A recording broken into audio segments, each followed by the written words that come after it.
Hello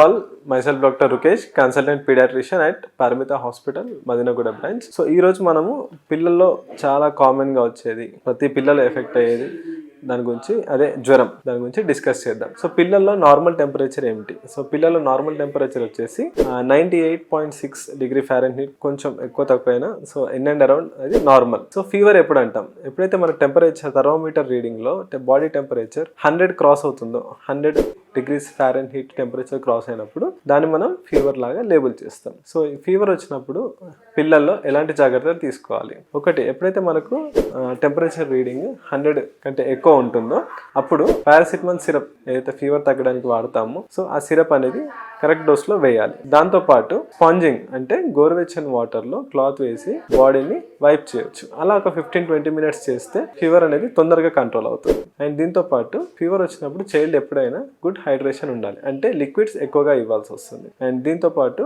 పిల్లల్లో over clothing, tight clothing అనేది avoid చేయాలి. సో పిల్లల్లో ఫీవర్ ఉందా లేదా తెలుసుకోవడానికి మనకు రకరకాల థర్మోమీటర్స్ ఉంటాయి. దాంట్లో మెయిన్గా మనకు హోమ్కి ఇంట్లో యూజ్ అయ్యేది డిజిటల్ థర్మోమీటర్. సో ఈ డిజిటల్ థర్మోమీటర్ వచ్చేసి మనకు డిస్ప్లే చేస్తుంది టెంపరేచర్ ఎంత రీడింగ్ ఉందో. అది పిల్లాడి సంఖ్యలో పెట్టినట్టయితే మనకు రీడింగ్ అనేది తెలుస్తుంది.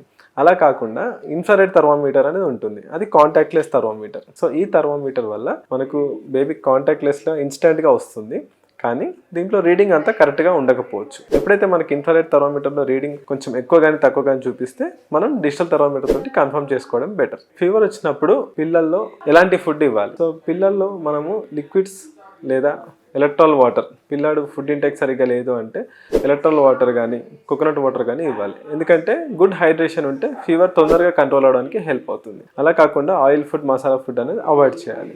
సాఫ్ట్ డైట్ ప్రిఫర్ చేయాలి, ఈజీగా డైజెస్ట్ అవ్వడానికి. ఫస్ట్ 1 ఇయర్ బేబీస్కి అయితే ఎక్కువగా మిల్క్ ఇవ్వచ్చు, అన్లెస్ అంటే మోషన్స్ అవుతున్నాయంటే తప్ప మిల్క్ అనేది కొంచెం రెస్ట్రిక్ట్ చేయమని చెప్తాం. అండ్ ఆయిల్ ఫుడ్, ఏదైతే masala food, out side food ఉంటుందో అవన్నీ అవాయిడ్ చేస్తే బెటర్. అండ్ ఫీవర్ వచ్చినప్పుడు ఏమేమి చేయకూడదు? So first thing, tight cloth, heavy clothing వేసేసి బేబీని ఇంకా వేడిగా అయ్యే ఉంటుంది టెంపరేచర్, సో దాన్ని అవాయిడ్ చేయాలి.